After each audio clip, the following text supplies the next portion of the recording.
Yes. And you think it's cultural? Yeah. I think it's cultural. I think it's cultural. Because what I found is the relatives and the friends of the family who didn't know me, when they gave me gifts for birthdays or Christmas, it was dolls or jewelry or clothing, and if you knew me, you would never have thought to give those things to me. It would have been cars and sports equipment and blocks and things like that. So, yes, I completely agree. I think it is cultural.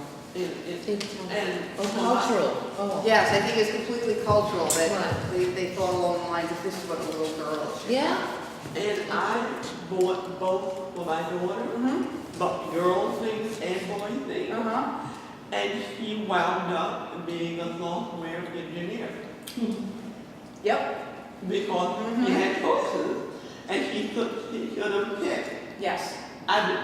We did both for my granddaughter, and she chose to be a chef. I mean, she's only 11, but she's still. Hey, you know what? That's great. She knows what she wants to do. She's pursuing it. That's the thing. They both have. You're right. They have options and choices. That's important. All right, shall we start? Thank you all for coming. So, Jane, you're on camera. Come to the Oh, middle. You You want to make you famous now? All right, it is my pleasure to introduce tonight Roger Boswarva. Well pronounced. Thank you. And Virginia Koenig. Yes. Okay. Co-authors of the book How to Learn, How to Teach, Overcoming the 7 Barriers to Learning. Virginia is trained in the Montessori method of education, and she is our high math tutor on Thursday nights. And she's been a tutor for 6 years. But apart from that, they are 2 of the world's leading experts on human performance with special reference to the ability to learn. For you folks who read all of my invitational email to the workshop, you'll remember that Roger and Virginia are certified performance technologists with an International Society for Performance Improvement, with the International Society for Performance Improvement, and are chairman and president, respectively, of Ability Consultants, Inc.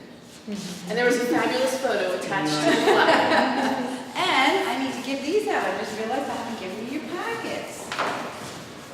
So here you go. Thank you. And these are specially made up for the math tutors. And I have to look in there to figure out why. I forgot. I put something special in here. Oops, sorry. The For English math tutor's tutors. got dull white ones. The guy's got colour. Let me see. What did I put in here special for math tutors? Oh, I don't know. I'm The trying to math figure it out. standards and moving beyond the worksheet here. That might be it. Yes, that's probably what it is. So anyway, in your packet, what you're going to find is, besides the agenda, you're also going to find the signs and symptoms and remedies, a quick sheet that you can look at for the signs, symptoms, and remedies of learning barriers. And on this side, as you pointed out, it's a whole bunch of articles. I have a subscription to EdWeek, so anytime an article was coming out that I thought would be appropriate, I copied it and put it in the packet. And so there are some language things here, but there are also things here for, yeah, there we go. The math standards are moving beyond the worksheet. Wait, yes. Is it? Yep, on that side. You bet. But as I said, I put a lot of, there's just so much stuff I wanted to share. I just kept putting stuff in until I finally said, stop, you're going to overwhelm them. So I finally had to stop at a certain point. And this side, what is on this side is a whole bunch of websites that I went to. You can find lesson plans out there. Teachers from all over the country are posting lesson plans on all different types of websites, so that you don't have to rack your brain on, oh my God, how am I going to get this concept across? It's amazing how the internet has exploded with lesson plans out there that teachers are they're dying to share their lesson plans with everybody. So just go out and when you've got some time, go into these websites and go take a look and see what you can find and see what you can use. I found it very helpful for myself. And then the last thing we have here is a short book, or short version of our book, which is a little more explanation about the barriers that we are going to be covering tonight. So if you want to read a little bit more about any of them, it'll be here. But we will cover tonight the main points of each barrier.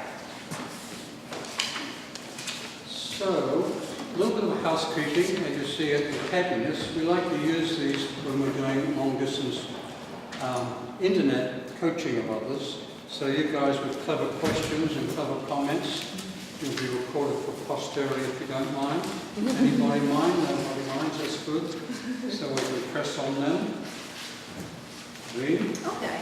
The first thing I'd like to cover would be called styles of learning. I'm sure you've heard of something called styles of learning. We call it personal method of learning. I know everybody's talked about it and we've heard about it before. What I'd like to emphasize is the fact that some students can hear and learn by hearing things. They can sit in a lecture or whatever and just learn, just by absorbing through their ears. Some students like to see things. They need to read it, they need to see a film or a demonstration of it, but they're very visual. They learn by watching things. And then you have those students who really like to get into it, and they want to feel it, and they want to pick it up, and they want to manipulate it, and they want to put it together and take it apart and all that. And those are really 3D holographic learners. But there are what we found so far are 3 different styles of learning or personal methods of learning. And so I just wanted to bring that up so that when you plan your lessons, see if you can find a way to hit on all of those ways of learning. So in other words, you might speak instructions, you might speak something, and then you might write it on the board, or you might speak it, dictate it, and have your students write it down. I find that when my students are writing things down themselves, it gets into their brain a little more solidly if they're actually writing it for themselves. The other thing would be also, the writing is also a doingness, so it's an action that they're doing, so that hits on those people who like to do things in order to be able to learn. So when you're doing your lesson plans, just try and think about all the different ways, all the different methods of learning, so try and hit them. Good. Also in that little extraction from the book, there is a reference to the situation with folk who have been labelled dyslexic. Our research has found that it's not necessarily a disability. There's a lot of evidence to indicate that it may well be the mark of a higher level of ability, which is being mislabelled. But you'll be able to read about it there. And if we have time later on, and if anybody's interested, then we can have a little look at that particular thing. I find tutors and teachers often are. So, tonight's program. This all began long ago. I was coaching athletes in Australia. I was an Australian swim champ myself, and it was interesting to me that some folk had natural ability and some folk you could teach easily and some folk you couldn't teach easily. But basically, the observation is that everybody has the natural ability to learn. I saw a head shaking there. That's very good. Typically, folk go, yes, of course. See? We all do have the natural ability to learn. Parents observe this in their young kids. Young children actually learn almost like on automatic. So when you look at the statistics of modern education and you see how appalling it is, you've got to ask the question, what's getting in the way of this natural ability to learn? Good question. I see some head nods in this thing. No, seriously, it's a good question. So I've been at this a very long time, and researching out what gets in the way of this natural ability to learn, we found that there are what I used to call the 7 barriers to comprehension. Virginia, being American, likes to refer to them as the barriers to learning. Learning, exactly. So we're going to get into that section of it now. And the actual first barrier to learning or comprehension that students run into, they run into it when they're toddlers, interestingly enough. And you are, unfortunately, at the end result of getting all of this damaged goods on your lives. Kids who got messed up when they were young, and now you're getting the problem with them as adults. And how it comes about is that people try and teach kids in day school or kindergarten and ram down their throats these subjects that they've got to learn for which the child sees no purpose, no value. How are they going to use it in their life? What's it mean to them? See? Now, let's be honest, you don't pay attention to things you don't see any value for, no purpose on, and attention just wanders. So that's when students first get lost, when they're young. Teachers are violating this barrier to comprehension on them by trying to ram things down their throat that they see no reason to pay attention to. Now, you'll observe the symptoms that occur as the child becomes disinterested. That's logical. They don't do their homework, of course. They've always got excuses for doing something else. They don't participate in class very much. They get very detached with attention wandering. Of course, they're bored. And eventually, as this progresses, they become disruptive to the rest of the class. And you've probably seen that if you've been in the trenches in teaching. And interestingly enough, when we were first proofreading the book, and when Virginia read this material for the first time, it hit her like a ton of bricks, just what, made a mess of her early subjects that she didn't do well in. And how I came to this, I was asking the people, what subjects did you not do well at in school? Then the question became, were you interested in it? Did you see any reason for paying attention to it? Did you see any value in the subject? How could you use it in your life? No. The same routine answer. Virginia, what was your Mine was item? geometry. I couldn't see any use for geometry whatsoever. I didn't see any use for having all these proofs and theorems, and when am I ever going to use the Pythagoras theorem? So I was completely switched off to geometry. I had no interest in it whatsoever. Mine was history. So I think somebody else has history as their And I'm History. Okay. Yeah, I'm with you, Tiger. I was 60 before I finally saw a use for it. I'm sorry, say it again? I was 60 years old before I saw a use for it. Yeah, A use for it. yeah. I'm just curious, what was the use for it that you saw? Everything. Okay. That was everything.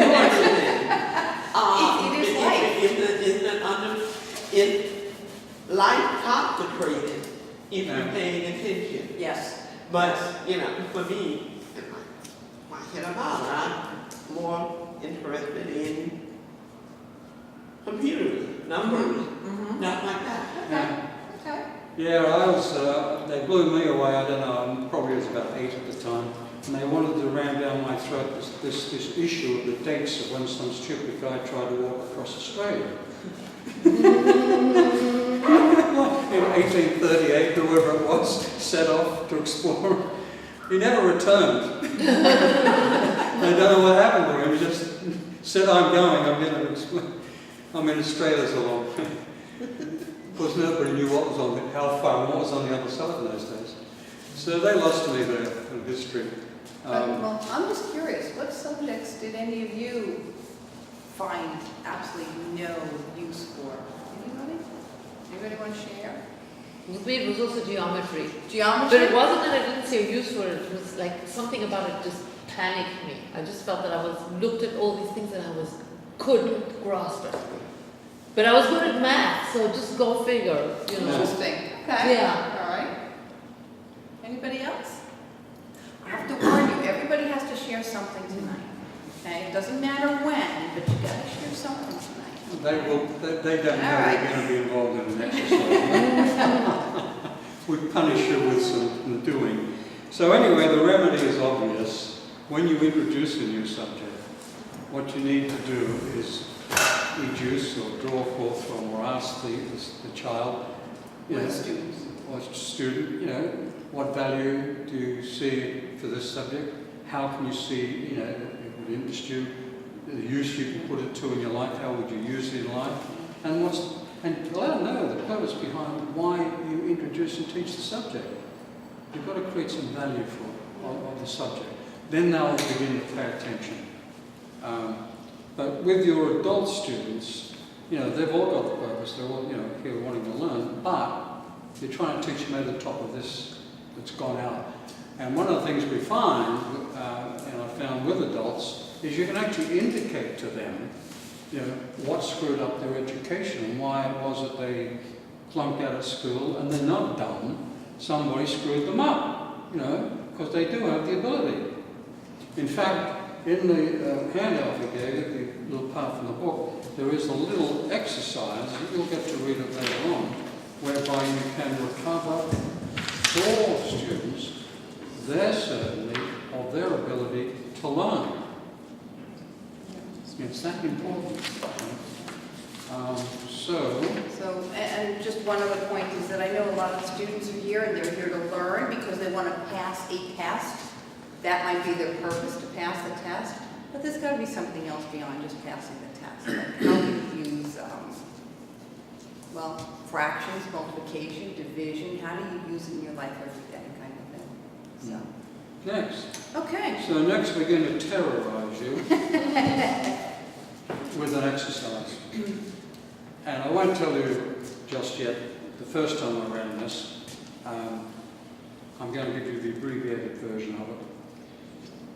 And it's on the subject of missing or absent definitions, on the subject of words for which the student has no definition and no understanding of what does this word mean.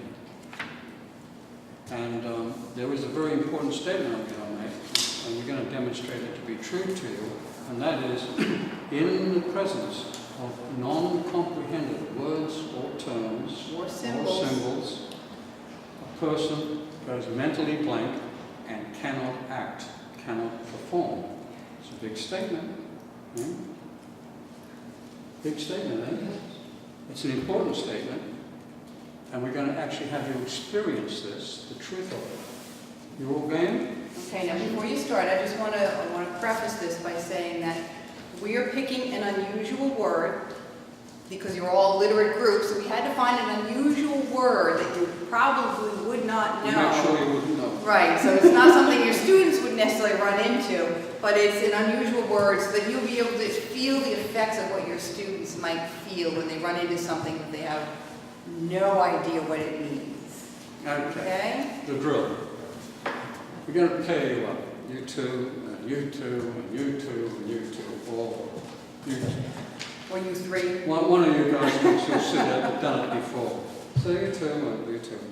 So the folks nearest the front are going to be the folks who are going to carry out the drill. And the other person is their twin that are going to do the drill too. Okay? So here is the drill. I want you to demonstrate to your partner the concept that when crepitation began, the children came inside. Okay, now say it over here again. Did you all hear that? No. When crepitation began, the children came inside. I want you to demonstrate that to your twin. So when crepitation began, the children went inside. So I noticed that there's not too much demonstrating going on. I see an indication on, look at that face, that is perfect. Put an interpretation on. You're very naughty. And I'm going to make it the. So I want you to notice exactly what goes on in your mind. You know, what happened? Mental blank, Yeah. can't act, like The brain. Can't think. can't think. Yep. That's it. When it's just not blowing out of the air. Right, yes, exactly.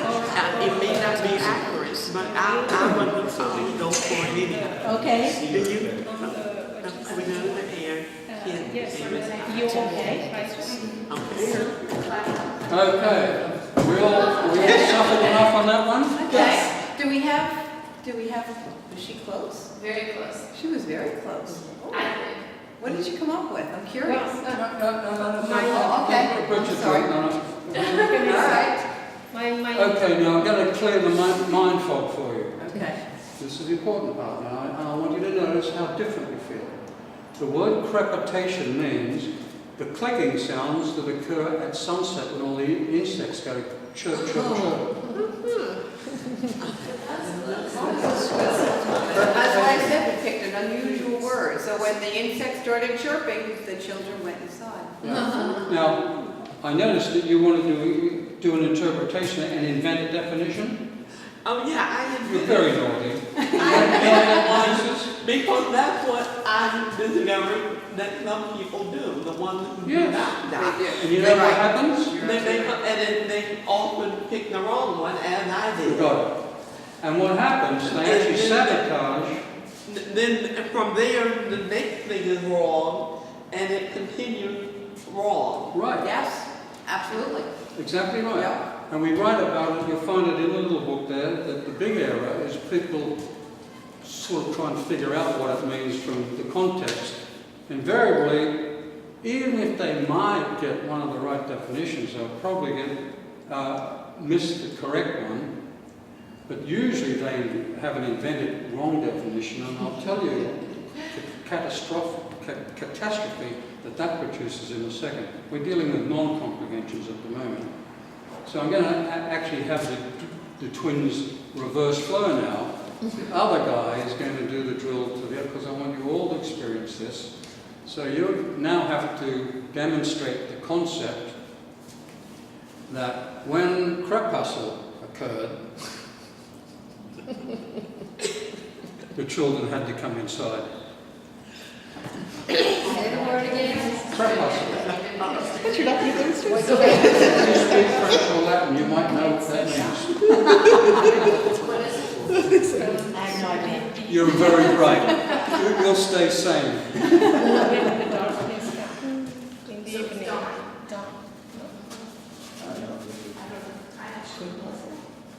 Crepuscle, you don't. Well, are we ready to have the mind fog removed? Crepuscle actually means dusk and sunset. In fact, we had a lady last night who speaks French and it's pronounced differently but spelled the same way, and she recognized my French, English right? version of it. How is it spelled? Huh? How is it spelled? CREPUSCLE. It's in all your regular dictionaries. It's not like a way out of school word. You get any collegiate dictionary, it's in there. I'm sure it'll be in the script spelling. In Yes. French, you have you before the L. You're right. I'm sorry. You're absolutely right. What do we do I with it? think so. No. Maybe in English it's like this, but in French you have a U before the Oh, L. in French, I think you're right. Oh, Yes, in French, you it have probably the is. umlaut over the end. So that's a non-comprehended word. That is the catastrophe that teachers too frequently in the educational system trot out these words, don't define them, and that's when they kill their students. In fact, my entire subject of algebra went south because the subject was introduced with this weird, funny word I'd never heard before. Of course, I wasn't terribly interested, saw no value, so that was two study barriers. Yeah, right, exactly. But nobody defined algebra to me. It wasn't until 1969 that somebody defined what algebra was, and I said, I don't know algebra. And he said, well, all it means is, and I went, oh, and then I got interested. Now, just one thing, because we have math tutors here tonight, I just want to show you what I did one night. Jumping ahead, babe. That, no, it says misdefined or an undefined All right, symbol. And that is, I put up this symbol that my students had never seen before. And I wrote this on the board, and I turned around, and I see all these blank faces, and I said, whoops. Okay, is this what everybody doesn't understand? This means not equal to, and they went, now we get it. So that's what can happen when you put up a symbol that they've never seen before and they don't understand what it means. So, don't do that to your students. Now, the Or at other... least remedy it. Yeah, prevent it occurring by giving them the definitions of new words and symbols and even punctuation. Now, the other side of the coin is the misunderstood word, the wrong definition. See, there's two sides of this. And that's catastrophic, because what happens with misunderstood words and wrong definitions is people act incorrectly. They come up with wrong answers. They think they're stupid. They're not really. They've got misunderstandings. And it's quite different to the non-understanding where the person is immobile. And you'll observe this. Now that you know the phenomenon, you'll observe it in your students. Now, it's not just words that get misunderstood. Virginia gave an example of a mathematical symbol and term, but a comma. I don't know how many of you actually know what the definition of a comma is. I won't embarrass anybody by asking. I'm going to give you 2 stories about commas. One is that because an attorney did not understand what a comma truly meant, cost Rogers Cable Television Company in Canada, it's the biggest cable distribution facility in Canada, it cost them $2 million. They lost it in a court case. And Went to the Supreme Court, $2 million. Yep, just because of comma. Canadian dollars, because he misinterpreted or misread what the actual sentence and condition of the contract meant because of the comma. Now I'll give you another example of a comma. Some years ago, 1982 from memory, I was called in to debug a person who was having trouble with some diagnostic equipment. And the diagnostic procedure took a series of steps, and she'd been checked out as okay to operate the stuff, but she kept coming up with wrong answers on a frequent basis at least. So they asked me, what's going on? So I got together with the girl, got the training manuals and all the gear. I knew nothing about the equipment. All I had to do was debug why wasn't she working that way. Right? So I said, what part of this are you absolutely certain you got going right? She showed me, and I said, okay. So showed the steps from there. So she showed me the steps, and I observed when she got to a certain step, she began to fidget and show body language that she wasn't comfortable. So I said, okay, so let's go back earlier here, and I want you to read to me the instructions in this manual that set you up for this later step.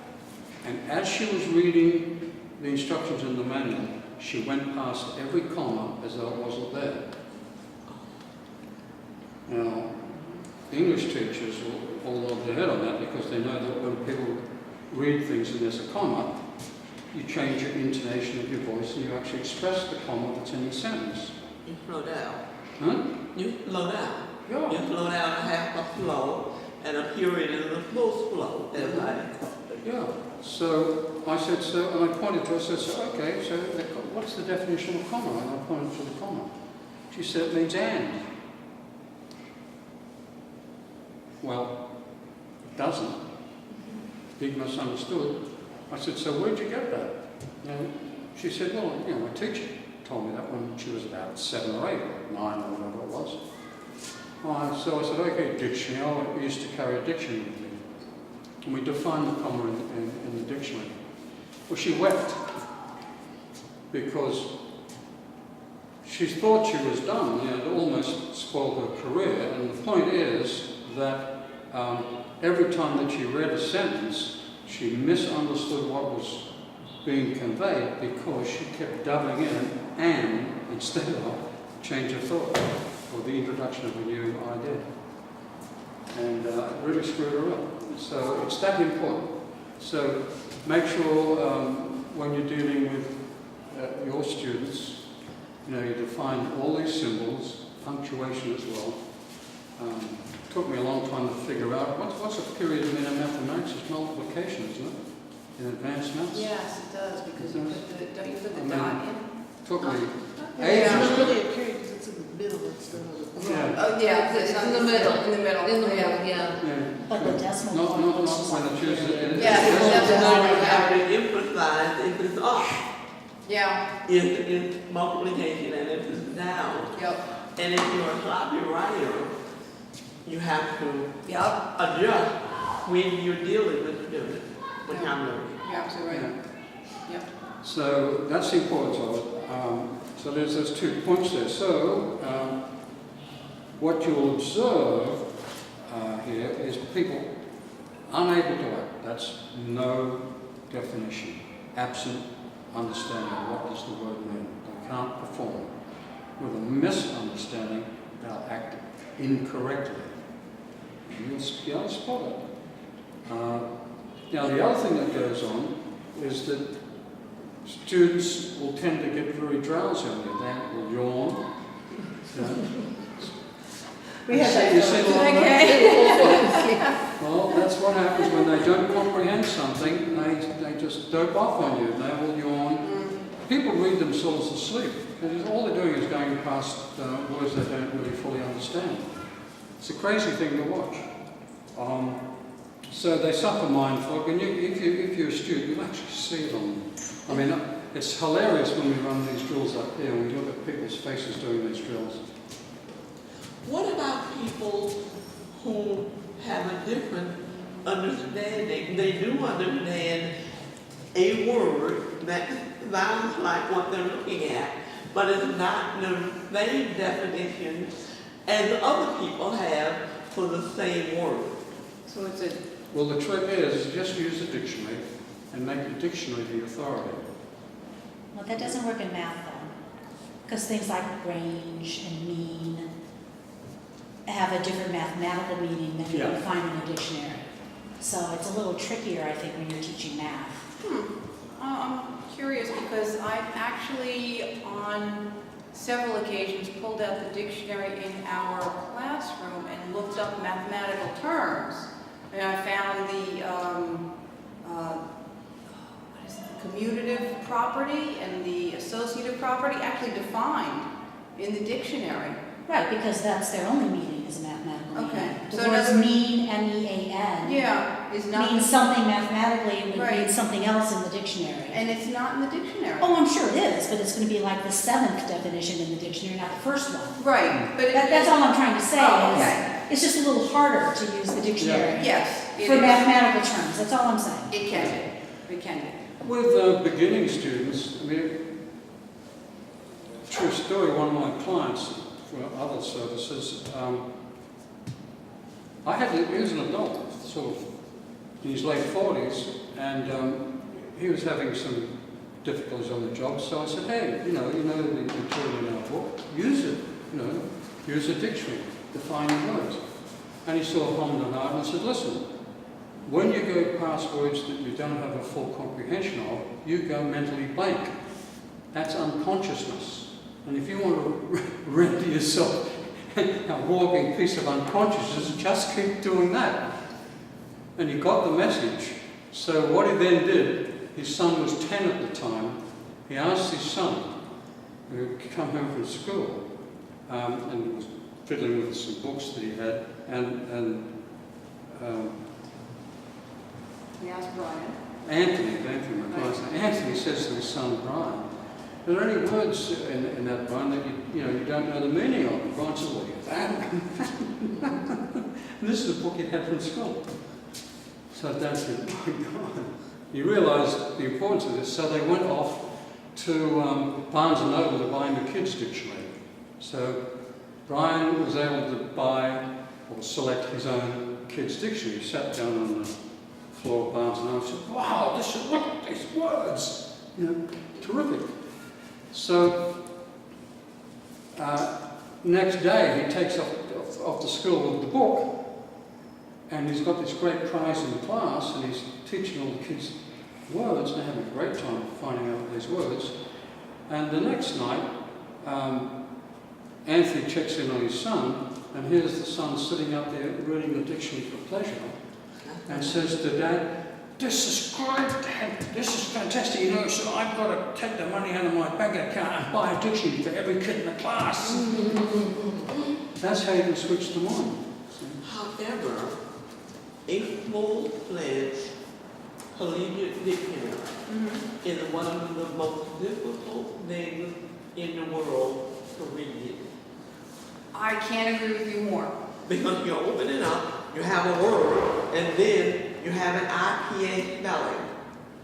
international phonetic. Yeah. And you have, so you have only wiggles and wiggles. Yep. And then you have trans, VB, trans, in Right, trans. yeah, whatever kind of piece of grammar it is. Grammar, Yep, yep. No, maybe we have to teach people how to read dictionary. I absolutely agree. And Absolutely. I remember seeing that as part of the LP Well, program. actually, when I was doing the language arts, actually did a lesson in how to read the dictionary. We spent a whole class Of how to read. how to read the dictionary, how to look up a definition, what those words at the tops and the bottoms of the pages mean, and what all those funny squiggly lines and bars over letters, and I did a whole thing on that. So everybody learned how to use a dictionary. And at certain levels of progress, some stuff they just don't need to be bothered with. Right, that's the other thing, you can ignore But it. kids' dictionaries are good. Yes, In the kids, yeah. yeah. Yeah. So, So the now, remedy oh, go ahead. is simply make sure you define all new words and symbols and terms that are introduced as you progress when you introduce them. Yes. That's the smart way around it. So now we're going to get to move to one of my favorite Oh, your barriers. favorite, yes. One of my favorite barriers, which is an imbalance between practical experience and theoretical knowledge. And this is really, really so directly related to math, because math can be such a theoretical thing. If you think about it, numbers are really just concepts of quantity. It's just a symbol that represents a quantity. But unfortunately, the kids, probably when they start, or the adults that we have now, when they started off in class in math, they were immediately introduced to the symbols without really having the physical quantity of something being associated with it. So I highly recommend using them. Do we still have the Montessori blocks and things here? We do. We have a Okay. lot of stuff in room 208. Okay. I highly recommend using manipulatives, Montessori blocks, something physical, because math can be so theoretical, and that was one of my problems too, is that it was just so theoretical, so two-dimensional. Everything was a symbol without having something physical behind it. So what can happen is if you have too much theoretical knowledge. Well, here's an example. Imagine you want to learn to ride a horse. You get every book out of the library, you get on the internet, you read everything about how to ride a horse, but you never actually get on that horse. Until you actually sit your butt in that saddle and grab those reins, you don't really know what it's like to ride a horse. So here you have all that theoretical knowledge, but you don't have the practical experience. And so you really have to balance the two together. And I find that is just really, really important when it comes to, for math in particular, because it is so theoretical. It's important for any subject, actually. Now, there is a symptom, a physiological symptom that turns on. It's not dissimilar to what you experience with the non-comprehended word.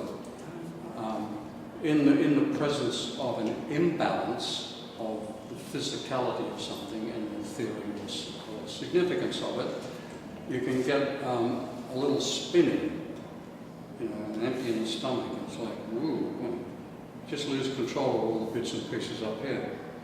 And we'll be giving you a little drill that'll demonstrate this to you later on. But there is a converse side of this as well. You can be inflicted with too much mass physicality or requirement of action and not enough theory. And that's quite overwhelming. I don't know how many of you who ski, snow ski, learn to ski. Anybody? If you've ever done it, or gone up the slopes and had one of these jocks teach you how to ski, all they typically do is tell you what to do, right? Do this and do that, and do this and do that.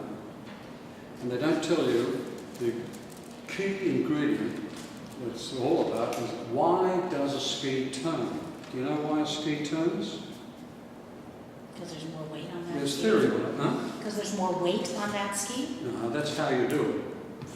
But why it turns when you shift your weight I don't know. is because the ski's design is hourglass shape. It's broad at the front, narrow in the middle, and it displays out the back. But it's not as wide at the back as it is at the front. In fact, the very modern skis that they've been putting up in the last 5 years have it very much accentuated. So what happens is when you shift your weight and take an edge, the front edge bites in and the back swings around it. That's what makes it turn. That's why it turns. You see? So knowing this, when you're learning to ski, you're pondering on this, eh? When you know this, you can use it. But not knowing that, life is so difficult learning to ski and dangerous. But knowing why it turns, it's a piece of knowledge, significance, theory that you can apply. I don't know how you guys got on with learning to drive a motor car. I was put in a motor car, whatever, how long, 60 years ago or something, longer. And just most of the cars in Australia we'd inherited from before the war, because we weren't making cars in Australia. And used to crank them up. I remember cranking cars up. So my father puts me in his, you call them utilities or small truck, and teaching me to drive. I said, okay, Lugs, that was my nickname, start her up. Like, what, where and how, So, turn this key on, okay. But in those days, you often used to have to use a choke, which was manual. It's all automatic now, you just turn the key, off you go. In those days, you had to balance the choke, crazy. But all of that theory was not given to me. Where are the gears and what gear is what? So you do need to get this balance. Always get the balance. So as I said, a student will suffer physiological symptoms when this imbalance is inflicted on them. And it's your job as tutors and teachers to give them the opportunity to experience what they're learning by doing something.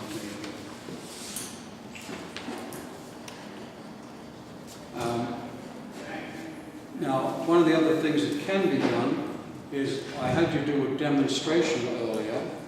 That's if I'd have just talked to you tonight, wouldn't have gone too far. You'd probably all be drowsy by now. But by having you actually experience it and do a drill, you notice the difference. So that's application of this knowledge. Now you can actually have students demonstrate things by acting it out, getting some objects, like any old objects, paper clips and pens and rubber bands and bits of string, and these objects can represent things. So if you want to demonstrate the concept that a person got into the car, you say, well, there's the car, and here's the person. Okay? It's that really simple, but I'll tell you what, you watch the student brighten up. Okay? And it's that important. So, what else do we have? We're going to do a little drill. I think what we might do is,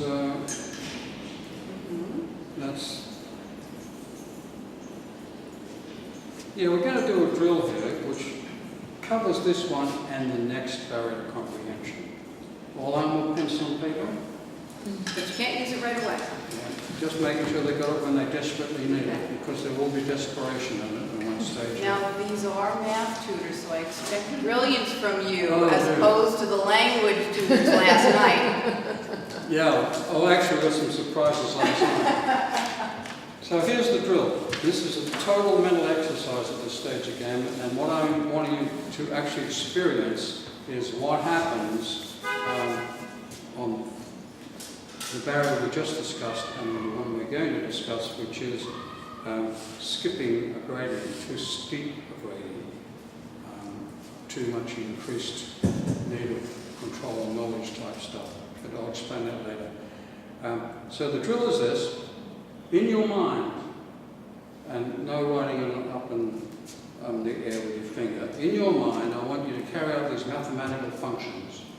2 times 2 are 4, 2 times 4 are 8, 2 times 8 is 16, 2 times 16 are 32, and continue on as far as you can go until you lose control of the computation. And watch what happens in here.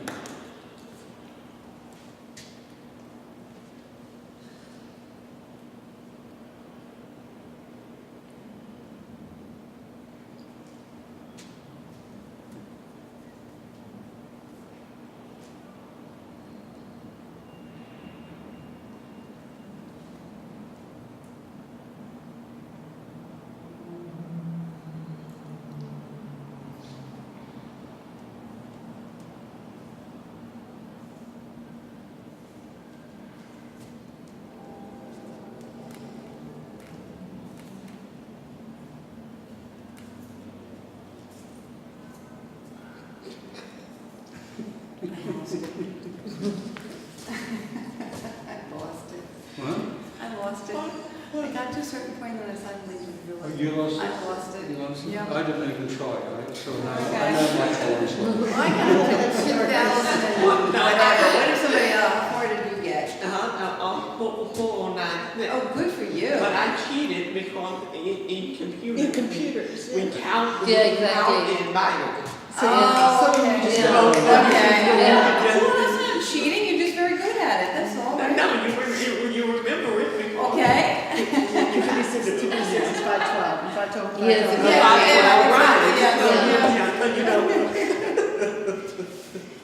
So, did any of you experience like losing it up here? Or? I've got part. Yeah. Yeah, I lost it after 409. Yeah. Okay. You just- So now what we're going to have Sorry? to do, Right. I just gave up. that's wise, it's real courage, let me tell you, get the hell out of there. So now use your paper and go back about 2 computations before you lost it and continue on as far as you'd like to go and watch how different you feel. That's what I wanted to do before, grab a pencil and paper. That's what I told them. Yeah. I'll tell you a story about one of those tricks later on.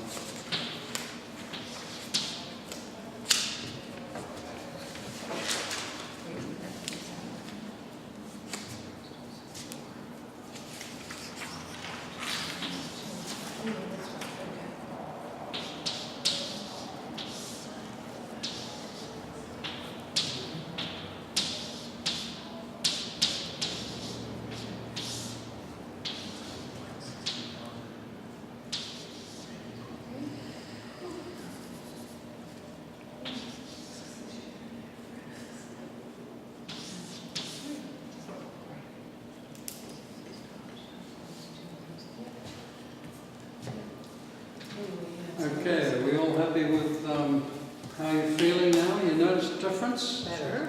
Biggest here, isn't it? Big time difference, eh? Notice the difference? So that's an example of all theory, all significance, all mental stuff versus balancing it with physical universe, solid physical objects, doing action.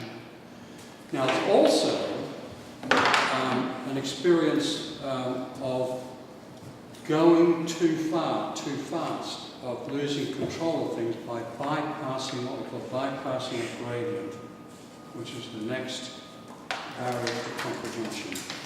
And the full term of it, which I love my new wording, we used to call it the bypass gradient, but it's now redefined as the barrier to learning of missing a step or foundational basic knowledge or it's too steep a gradient. Right. Okay. I mean, that really comes down, that missing foundational basic knowledge really is the crux of what it is when, and your students, all of our students are actually here because they were not doing well or did not do well in public schools. So they are most likely missing a lot of basic foundational knowledge that they need in order to be able to build upon the next step and the next step and the next step. I'd like to tell you my personal story, and this is about my sister. We were born before World War II, and so when she was about, I don't know, 7 or 8, whatever, she was at the top of the class. But there were no resources or insufficient resources to promote her into the next grade in the new year. So the teachers took the top 3 students, one of which was my sister, who was at the top of the class at the time, and had them skip a grade. So she went from whatever class, 5th class, not the 6th but 7th class. We call them classes in Australia, not grades.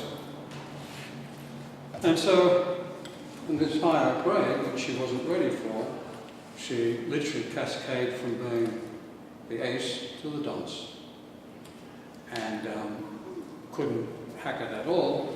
And then, of course, began to consider that she wasn't a bright student, and she was dull, and then she was worthless, and real rot set in.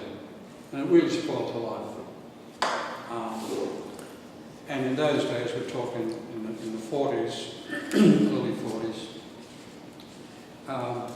nobody knew any better. You know, my parents weren't university types, they were tradesmen. And only doctors and lawyers went to university in Australia in those days. So that's how tragic it can be, and you can bypass gradients or bypass steps or take a student too rapidly on a learning curve and leave them behind, and that's where they get hurt. It's tragic. And they will spin on you and feel quite ill, seriously. You know, they actually feel quite ill in the tummy. I'll read you some of the symptoms here. Of course, they do not comprehend and they're unable to perform something, so you need to look back at what's been missed. See, you've missed something earlier. That's the bypass or skipped gradient or skipped level. Also, a lot of mathematics teachers go too fast and leave their students behind. They just miss what the sequence was. That's also... That is actually what happened for me with a lot of math. Was my teacher, even though he tried, my teacher would actually skip steps. You'd see him doing his calculations here, and then suddenly he'd be down here, and I'm like, but what happened in between? How did you get from here to here? I don't understand. He assumed that everybody was following because you had seen it once or twice before that, and now you're expected to remember what happened in between. And I'm going, wait a minute, I don't get it. So, yeah, and you know what I do with my students? I ask them particularly, do you want me to do long division or short division? And they always say, show me the long division. So I actually go through, let's just make something up into 100 and, so I will actually go through the long division and do everything down here so they can see exactly how I get to everything. So I don't want to skip any gradients on them. The other thing is, well, I guess we'll get to this in a moment. Go ahead. I just wanted to talk about what the remedies are. But go ahead. You ready?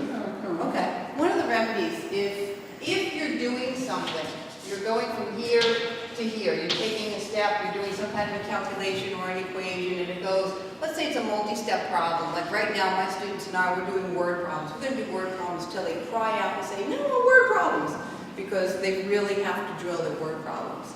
So we have a lot of multi-step problems.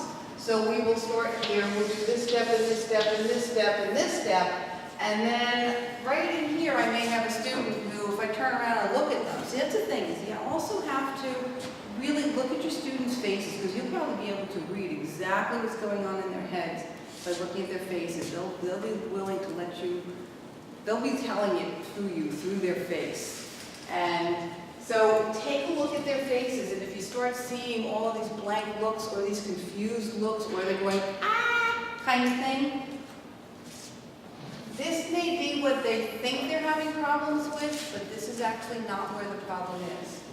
It's before. Okay?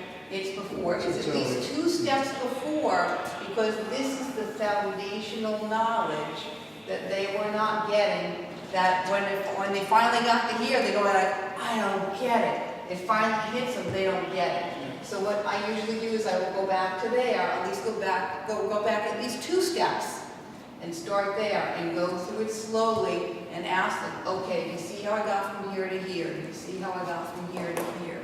And then do that step and make sure that they're following me every single step of the way. It's written in bold letters, it's so important here on the sheet, that it's not the step the student is having difficulty with.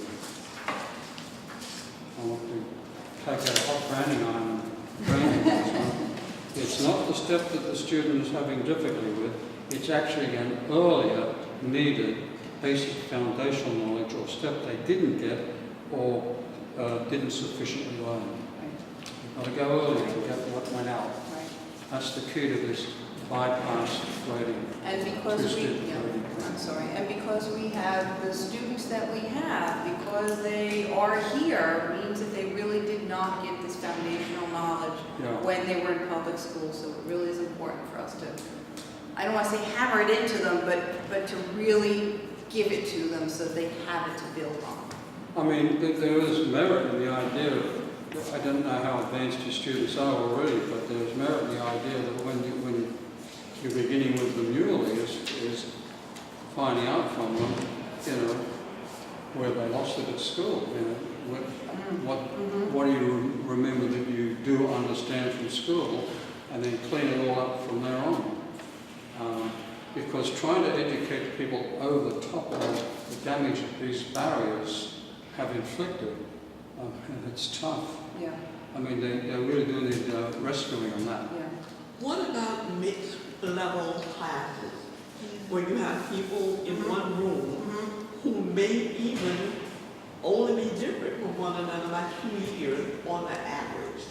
But nevertheless, how do you teach to the higher level people to the lower level people without boring the Higher level people, I have exactly the same thing going on. I have some people who are in my class who can do it like that, and meanwhile I have some that really are just starting out. They're just made it into my level of class. So what do you do? And what I do is, when I have the time, I have to say this, when I have the time, what I do is I actually look for lesson plans that can actually be given at 2 different levels.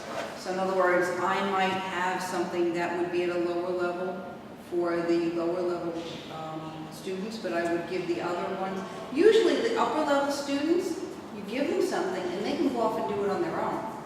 And so what I will do is I actually group them, and I will have them work together as a group, as a team, and I will give them a project, and I will have them, okay, I want you guys to work as a team, discuss it amongst yourselves, I want you to figure out this problem, or this situation. If you take a look at some of those websites that I gave you, and some of the articles, I came up with some really great lesson plans, for high-level students that I gave to them. They had to actually design a garden. They had to figure out the geometry of it. They then had to plan how much it would cost to buy the wood, how much it would cost to buy the plantings, and they had to work within a budget. And so this is the kind of thing that was practical, everyday kind of thing that they could use. And I put them on that project, and I said, here, you guys, you go off and you do this, and I want you to come up with it, draw it out, make sure you give me your budget and everything else, you figure it out. And meanwhile, that freed me up to go and work with the other students that need a bit more one-on-one, or a smaller group. So that's the way I've been tackling that. The other way sometimes is to take those students that are of a higher level and team them up with somebody who is at a lower level and have them work together, okay? Because sometimes what I find is some of the students who are at a higher level are very, very happy to share and help others along. They are so enthusiastic about what they're doing that they really want to help others move along. So they don't mind, they like to help. Plus teaching involves learning while you teach. And sometimes, exactly, I mean, something Gives them a practical experience. I learned a lot from having to learn how to teach math. I learned a lot of math from having to teach it. So that might help them as well.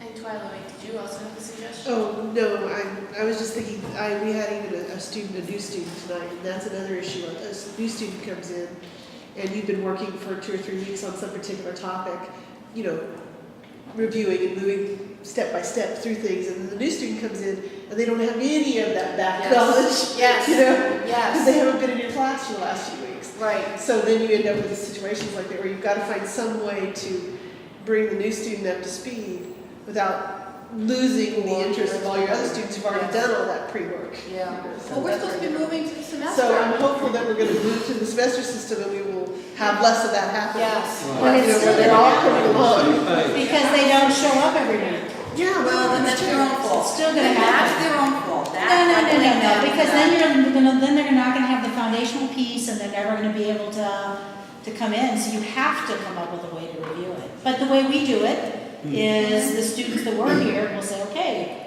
Marky, you're gonna help me explain to Vitaly, you know, what is Okay, a mean.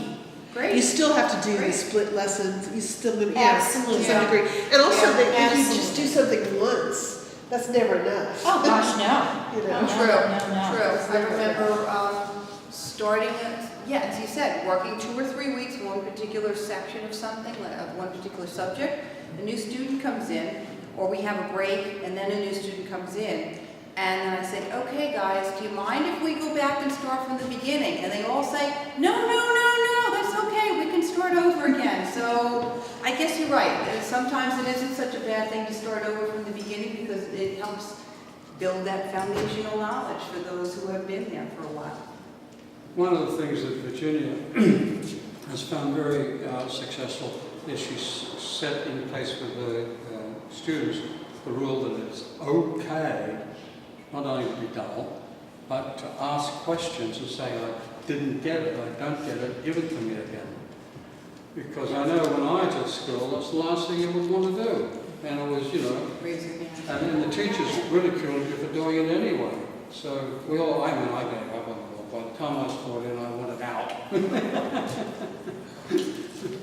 Can I say that I sat in on a class where you were teaching that? That's right, I remember. And I found them to be well challenged, and you did a wonderful job with it. And they also worked together, and they came up with answers. Yes. This didn't work, then you tried that. If that didn't work, then we'll do this. So it was a really very good class. Thank you. And also last week, we paired up a student who knew lessons in math to one who did not. And somehow it's just another way of them learning. Peers learn from peers. That's true. In a different way than they learn from instructors. That is very true. That is very true. Yeah. You're right about that. Yeah, they've all been intimidated by authorities. Can we Yes. give you a big hug for them?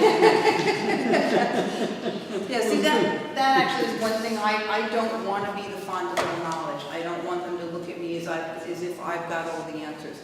They've got the answers. And if they don't, they know how to find them, and I want them to learn how to do that. Because they're smart people, otherwise they wouldn't have gotten this far, and I want them to realize this. Speaking of which, I know we're running out of time, but there's one other thing I just want to point out to you. On page 17, now I know this is a long drill or a long list of questions here, but this is something you might be able to do on the fly, and you can do it quickly. If you've got a student who suddenly says, I'm not good at math, I can't learn, I'm whatever, I'm dull, you know, whatever, I'm stupid, whatever it is that they come up with, this is something, I realize you can't just sit and do this with a student because it's very long, but on the fly, you can say to them, well, tell me a time when you did learn something. I mean, you had to learn how to get here, right? So you had to learn how to read a subway map or something. You had to learn how to tie your shoes, didn't you? My students know how to use smartphones like crazy. I know how to make a phone call. That's all I know how to do with my smartphone. So they had to learn how to use the smartphone, so they have learned something. So it may not be book knowledge, you know, but book knowledge is not everything. It may not be book knowledge, but they have learned something. So this drill, if you just ask them quickly, so tell me something you have learned. You learned how to use a smartphone, didn't you? Draw it out of them and make them realize that they have learned something. It just may not be book learning. That's the only thing. One of the things in the direction that you're saying, I told a woman that I'm working with, you probably know between $500,000 and $1 million things. And she looked at me and like, how's that possible? I said, how many colors do you recognize? You know, how many names of TV show participants do you know? Right. How many street names do you know, even though you have difficulty reading? Right. And then when you start coding them up, it comes to a lot. Right. But you have to make people understand that they have been learning and they know a lot. Exactly. That's exactly right. You are doing exactly what is here. That's exactly right. It's just have them realize that they are learning. Exactly right. Okay. Okay, Does what's have left this anybody time? say, does anybody have any comments or questions or anything that they'd like to share? I have a question. Briefly, I was informed of this new math that students are learning.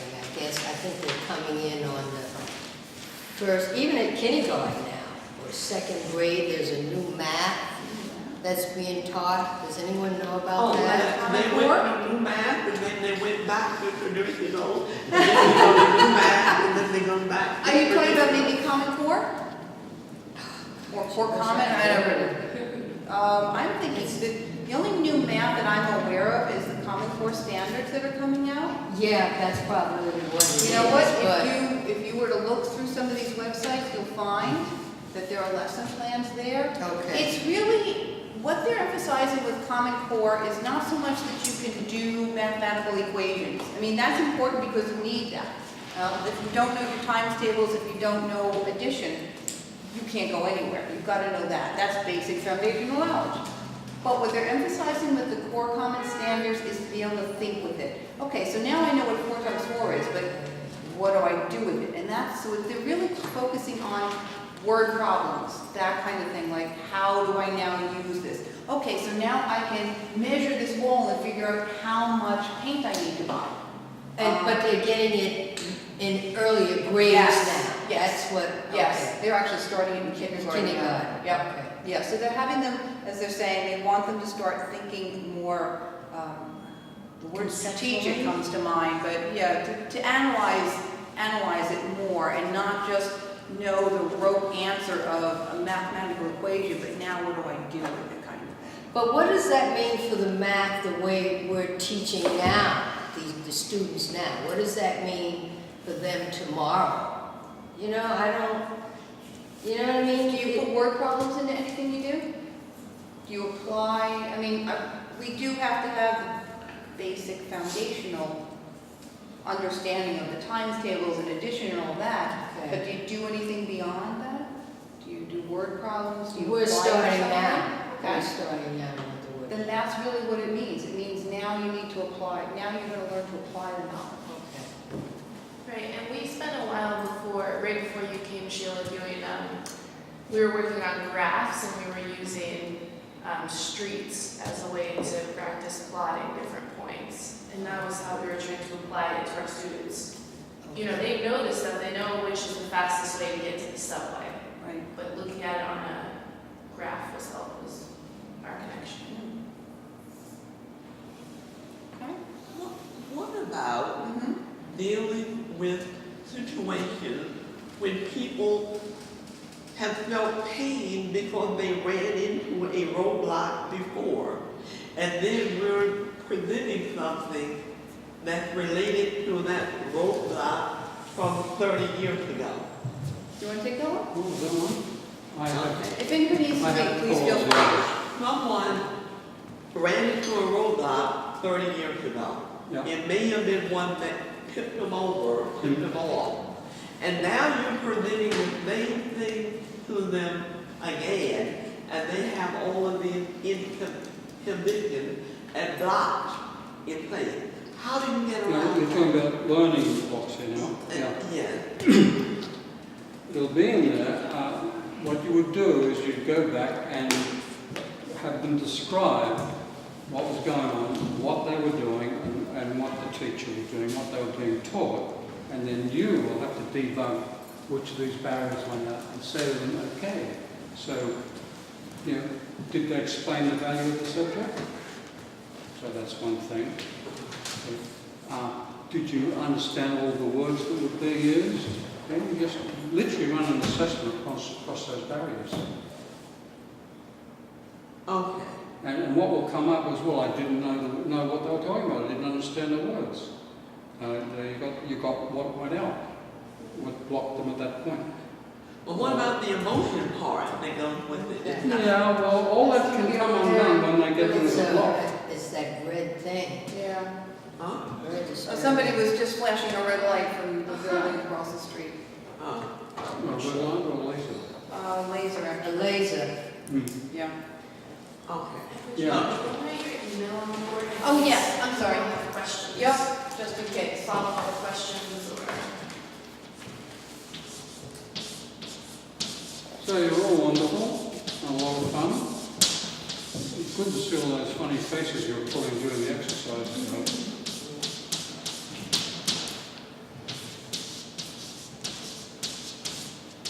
And they also have a website and blog if you're interested in working The on that. website is easy to remember. How to learn